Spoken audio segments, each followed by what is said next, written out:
When I arrived for our family trip, no one was there.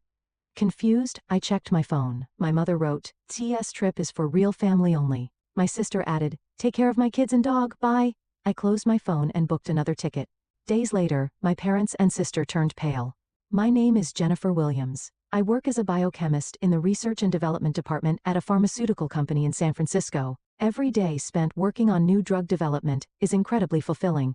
Every Sunday I attend service at the First Presbyterian Church of San Francisco, and sometimes I volunteer to teach science classes for children. My days were peaceful and fulfilling, at least until that day. My parents live in the upscale Presidio Heights neighborhood of San Francisco. My mother Martha is a former high school teacher. She's someone who cares deeply about her reputation at church, and always wears the latest Chanel suits. "Appearances are everything" is her favorite saying. Just the other day at a church gathering, she was showing off my sister's expensive handbag. My father George runs a real estate company and makes over $300,000 a year. He has an intimidating personality and always looks down on family members. His catchphrase is, "Since I'm providing the money, it's only natural that you do as I say," and he tries to control the family with money. My sister Caroline lives in a Victorian house in Pacific Heights. She proudly tells everyone she meets about her Instagram followers, saying I'm an influencer. She spends all day taking selfies. Her husband Stephen is a middle manager at an IT company and is a workaholic. They seem to hardly have time to look after their children, 8-year-old Michael and 6-year-old Emma. Even when they're home, they're constantly staring at their laptops. I live alone in a luxury condominium in the Marina District. Though I'm not married yet, I'm content with my current life. My salary at Genentech is more than adequate, and above all, spending time with Michael and Emma brings me joy. Every weekend I buy fresh ingredients at the Ferry Building Marketplace and bake homemade apple pies with the children. Such small moments of happiness give meaning to my life. I secretly provide $500 monthly for the children's education expenses. I also make sure to help them with their studies using Khan Academy. While my parents give my sister's family monthly and support, they provide nothing for me. But I don't mind that. Weekday pickups and drop-offs for after-school activities, weekend homework support, sports days and classroom visits. I try to be there for the children as much as possible. Michael is sensitive and loves books. When I take him to the California Academy of Sciences, he's the kind of child who can spend hours in front of the exhibits. Just the other day he enthusiastically explained to me about the dinosaur exhibit. "Aunt Jenny, this is a life-sized Tyrannosaurus skeleton." My heart melted seeing his eyes sparkle with excitement. Emma, on the other hand, is bright and sociable. But her mother Caroline was too busy taking selfies and didn't even come to her daughter's ballet recital. Emma's lonely expression that day still pierces my heart. It was time to plan our annual Hawaii trip. Building sandcastles on Waikiki Beach, watching tropical fish at the aquarium, my memories with the children are my treasures. This year, my sister has apparently proposed a special family trip. Yesterday, Emma said on the phone, "Aunt Jenny, you're coming with us this year too, right? I want to build sandcastles again like last year." That innocent voice still rings in my ears. I answered, "Of course, sweetheart." Saturday morning at 9, the early summer sunlight was streaming through the large glass windows. I had arrived 30 minutes early and was waiting for my family at a cafe near the Hawaiian Airlines check-in counter, sipping a lavender honey latte. I couldn't sleep last night from excitement, and had been up since 4 a.m., checking my luggage multiple times. Next to my suitcase was a bag containing surprise gifts for the children. For Michael, I had bought the beginner telescope he'd been wanting, and for Emma, new ballet shoes and a leotard. How I had looked forward to stargazing together in Hawaii.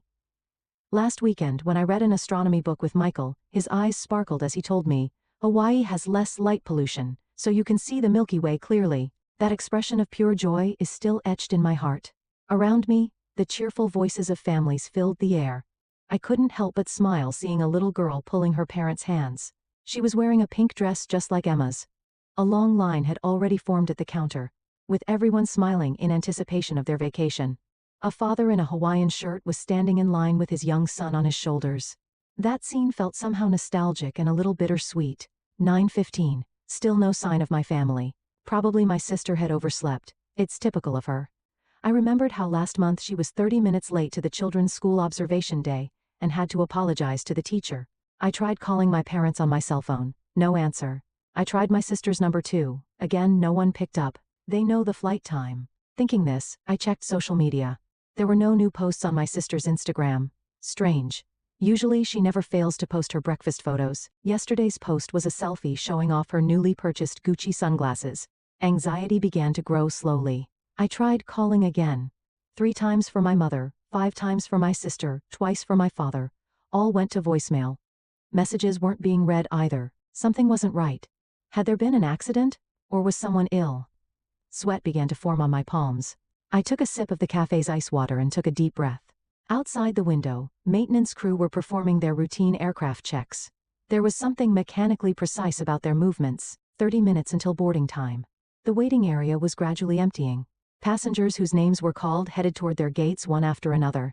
I could feel my heartbeat gradually getting faster. Hawaiian Airlines Flight 123 to Honolulu is now boarding. First-class passengers, please have your tickets ready. At that moment, my smartphone vibrated. There was a new post in the family group. When I opened the screen, I couldn't believe what I saw. By the pool at the Royal Hawaiian, a luxury hotel on Waikiki Beach, there were my parents and my sister's family, taking selfies with bright smiles. My father wore new expensive sunglasses, and my mother was dressed in a white resort dress. Michael and Emma wore slightly troubled expressions. The caption, "Arrived in Hawaii with family." The start of the best time stabbed at my eyes. Then came a message from my mother. "This trip is for a real family only. You probably wouldn't understand, but someone who isn't married and doesn't have children can't understand the true meaning of family. It's about time you stopped meddling with other people's children." An additional message arrived from my sister. "Please take care of our kids and dog. We'll be back in 2 weeks. Check my Instagram stories. Oh, and there are ingredients the kids like in the fridge, so make sure to cook for them properly. But don't take any photos, it would affect my social media image." The smiling faces of my family on the screen. Those were expressions without a trace of guilt after abandoning me. The post already had comments like, "What a wonderful family trip. Ideal family life. So envious." Each one cut into my heart like blades of ice. My father hadn't written anything. But his silence itself showed his agreement. It's always like that. Father never directly condemns. He just approves through silence. Sometimes that passive complicity leaves the deepest wounds. The surrounding bustle felt like it was from another world. Through the airport's large windows, I could see planes taking off one after another. As I watched the aircraft descending into the blue sky, I was strengthening my resolve. "Don't worry, Michael, Emma." I repeated those words in my heart many times. "This isn't just about revenge. The time has come for me to do what only I can do, for their true happiness." I arrived at the luxurious house in Pacific Heights that evening. When I opened the heavy Victorian-style door, Maria the maid was standing in the living room furnished with expensive pieces. She approached me with an apologetic expression. "Miss Williams," Mrs. Peyton suddenly instructed. "It's all right, Maria. You can go home. I'll take care of things here." I heard footsteps coming down the stairs, and Michael and Emma came running out. Aunt Jenny. They ran to me and hugged me tightly. There were traces of tears on Emma's cheeks. "Why did Mom and Dad leave us behind?" Michael's voice was trembling. "Mom and Dad just keep taking pictures. Are we in their way?" I hugged them gently and kissed their foreheads. "You're never in the way. You're my precious treasures." From that day, a new life began. We started by establishing a regular daily routine. Wake up at a.m., homemade breakfast. Oatmeal topped with maple syrup and fresh blueberries, whole wheat toast with homemade apple jam. Emma's eyes sparkled as she said, "This is so much better than Mom's." I handled school drop-offs and pickups. As the head of the Research and Development Department, I could adjust my working hours somewhat flexibly. My colleagues at the lab were understanding and allowed me to work from home 2 days a week. Michael showed particular interest in science, and loved hearing about the microscopes I use in the lab. Emma made piano practice her daily routine, and I would watch over her progress while turning the sheet music pages. On holidays we went to various places. At the California Academy of Sciences, Michael would stop in front of the dinosaur exhibit and start giving detailed explanations. "Aunt Jenny, this fossil is from the late Cretaceous period." He was like a little professor. At the aquarium, Emma would quietly say, "I wonder if these fish are in Hawaii too." Those words squeezed my heart. We had picnics at Golden Gate Park. While munching on homemade sandwiches, the children gradually opened up their hearts. "Mom only smiles when taking Instagram photos," said Emma. "Dad's always on work calls. He didn't even come to my science presentation," said Michael. I quietly began recording such conversations. Using my smartphone's voice memo function, I collected their honest feelings about loneliness and anxiety. I never forced them. I gently gathered their true feelings from natural conversations. I took photos too. But not like my sister's staged social media shots. Serious expressions while doing homework, concentrated profiles while playing piano, innocent smiles while playing in the park. I carefully documented the children's authentic moments. I also began keeping their essays. In an essay titled "My Family," Emma wrote, "Aunt Jenny always listens to me. She always comes to my ballet recitals. Even though Mom doesn't come, I can do my best because Aunt Jenny is there clapping for me. Meanwhile, flashy posts continued on social media. My sister's Instagram was filled with daily photos from Hawaii. Best family time. Making wonderful memories with my beloved children. But the children's expressions in those photos looked somehow empty. I made sure to back up all the voice recordings, saved photos to multiple cloud storage services, and scanned all the children's essays to digitize them, storing the originals in the safe at my home. Then, 3 days before their return, Michael knocked on my bedroom door. "Aunt Jenny, I have something to tell you," he continued with a trembling voice. "You know, I've always wanted to say this. I wish you were my real mom." When I heard those words, tears streamed from my eyes. But they weren't tears of sadness. They were proof of my determination for the battle that was about to begin. Sunday afternoon, at 3, I held the children's hands gently while watching the arrival gate. The arrival announcement for Hawaiian Airlines Flight 426 appeared. Michael squeezed my hand tightly. Emma clung nervously to the hem of my dress. Passengers began emerging from the arrival gate. First appeared my mother, Martha, dressed in a new Chanel dress and wearing large sunglasses. Behind her, my sister Caroline appeared, immediately taking out her smartphone to start taking selfies. My father, George, was quietly pulling his suitcase. Her husband, Stephen, was, predictably, walking while looking at his open laptop. "Oh, children, Mommy's back." Caroline came running with open arms. However, Michael and Emma stood still behind me, hiding. "What's wrong?" "It's Mommy. Come here," Mother said in a saccharine voice. But the children clung to me even more. "I don't want to go back." Emma's small voice was heard. "We want to live with Aunt Jenny," Michael said clearly. At those words, Mother's expression froze. Father frowned, and my sister hurriedly put away her smartphone. People around us began to notice the strange atmosphere and stopped walking. "What are you saying? We're your real family, aren't we?" Caroline's voice cracked slightly. "Real family?" I spoke quietly but with a firm voice. "Then, shall we talk about what a real family is?" I took out my smartphone. Mother straightened her back defensively. I played the first recording. "Mom, why didn't you come to my ballet recital? Everyone else's mom was there." Emma's crying voice. "Dad, I got an excellence award in science. I asked you to come see." Michael's disappointed voice. Then I showed the photos. I displayed the glamorous family photos posted on Instagram, alongside the daily photos I had taken. The contrast between the forced smiles for social media and the hollow expressions in reality. "This is the reality of what you call us, real family." As Mother was about to speak, shutter sounds from smartphones began to be heard around us. Airport staff were approaching with concerned looks.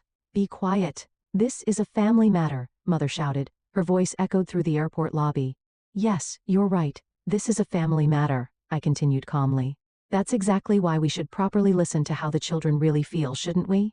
I continued playing the recordings. The children's daily confessions, their loneliness, anxiety, and above all lack of affection. "Aunt Jenny listens to me. Aunt Jenny helps me with my science homework. Mom's always on her phone. Dad's always working." Each word resonated as a heavy truth. The color drained from Father's face. My sister began crying, and Stephen finally looked up from his laptop. "That's a lie. We're a perfect family," Caroline shouted. Her voice was slightly trembling. "A perfect family?" Michael stepped forward. "Then why don't you know my favorite food? Why don't you remember my sister's shoe size?" Emma continued. "Aunt Jenny remembers. She knows all about my least favorite vegetables, my favorite fairy tales, everything." That's when Father spoke for the first time. "Wait, let's talk about this. This is a public place." "Yes, it is a public place," I said, matter-of-factly. "Perhaps that makes it an appropriate place to speak the truth. Just as you've been staging a false family image in the public space of social media." Mother suddenly changed color. Several people were already recording this scene on their smartphones. I could see acquaintances from church. "Please, stop." Mother's voice became small. "Mom, I won't stop anymore. For the children's sake too." Michael and Emma stood on either side of me, holding my hands with their small ones. Their warmth told me this decision was right. "Please grant me partial custody of the children," I said in a clear tone. "Weekend custody rights, authority over educational decisions and financial management. Such a thing can't be allowed," my sister screamed. "Yes, it can." I took out a stack of the children's essays. "These are records that the school counselor has reviewed. Teachers' observations are attached as well." A heavy silence fell over the airport lobby. "Dad, Mom," Emma said in a small voice, "we want to live with Aunt Jenny, but we love you too. So, couldn't we all become a real family?" Those words began to thaw the frozen atmosphere. Father's hard expression began to crumble. Tears started flowing from Mother's eyes, ruining her makeup, but she didn't care. What have we been doing?" Mother whispered. My sister nearly collapsed to her knees, and her husband supported her. The people around had forgotten to keep recording and were just watching this scene. "It's not too late," I said quietly. "We can still become a real family now. The kind of family filled with genuine love that the children wish for." Michael and Emma took a tentative step toward their parents. That small step was the beginning of a new kind of family. A year has passed since then. After Sunday service at the First Presbyterian Church of San Francisco, we gathered in the church courtyard. In the gentle autumn sunlight, Emma was showing off her new leotard for her upcoming ballet recital. Mother peered through her glasses, listening intently to Emma's words. "Grandma, what do you think of this costume?" Aunt Jenny and I picked it out together. "It's beautiful, dear. I'm looking forward to your recital. You promise?" "Don't forget." "Yes, I'll never break an important promise again." Mother's voice trembled slightly at those words. The incident at the airport last year brought significant changes to our family. Since that day, my parents began receiving professional counseling. Mother stopped trying to maintain appearances on social media, and instead started valuing actual time with family.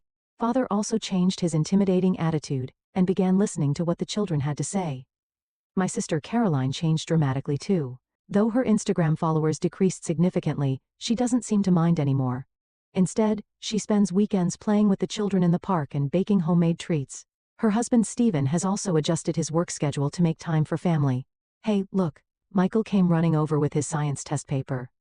"I got 100. I studied using the method Aunt Jenny taught me." "That's wonderful." Father beamed with pride. "This weekend, why don't we go to the California Academy of Sciences? I heard they have a new dinosaur exhibit. The children's care is now shared between me and my sister's family. They spend weekdays with my sister's family, and weekends at my apartment. I take the lead in making educational decisions, with my parents being cooperative. Financially, we've reformed the previous unbalanced support system, now sharing the children's educational expenses fairly. The change began with the introduction of family meetings. Every last Sunday of the month, after church service, the whole family gathers to talk. We openly discuss everything: the children's school life, extracurricular activities, family event planning, and make sure to listen to Michael and Emma's opinions too. "Where would you like to go for our next family vacation?" Father brought this up at our recent family meeting. "How about Hawaii again?" For a moment the air froze at those words. "It'll be different this time. We'll truly enjoy it together as a family. No thinking about Instagram," my sister said in a gentle voice. "I actually want to see the volcanoes. Could we visit the Kilauea Volcano Observatory?" Michael suggested somewhat shyly. "I'd like to visit the Hawaii branch of my ballet school." Emma voiced her wish too. "Those are wonderful ideas." Mother smiled. "But this time, I'll take photos in moderation and make sure to really see the sights before me." At those words, I internally breathed a sigh of relief. The changes had definitely taken root within us. Looking back, the incident at the airport went viral on social media, and caused quite a stir. My sister's followers dropped dramatically, and Mother's standing at church was temporarily jeopardized. But perhaps that was the purification we needed. The mask of the perfect family full of pretense and vanity fell away, revealing underneath the face of a real family trying to genuinely connect, despite their wounds. The old bells of First Presbyterian Church rang out in the autumn sky. We gathered on the church steps to take a commemorative photo. This time, there were no forced smiles. As the shutter clicked, Emma squeezed my hand tightly. Michael sat on Father's lap, opening his dinosaur book. Mother and sister stood close together with natural smiles, and Stephen kept his smartphone in his pocket as he gazed lovingly at his family. The photo captured the blue of the sky, the green of the trees, and above all, our family's authentic happiness. We weren't perfect, but we were a family bound by genuine love. "Hey, Aunt Jenny." Emma looked up at me. "We found happiness, haven't we?" I stroked her head gently as I answered. "Yes, we've all found true happiness together." The scent of roses planted in the church garden wafted on the autumn breeze. It seemed to herald the beginning of a new season.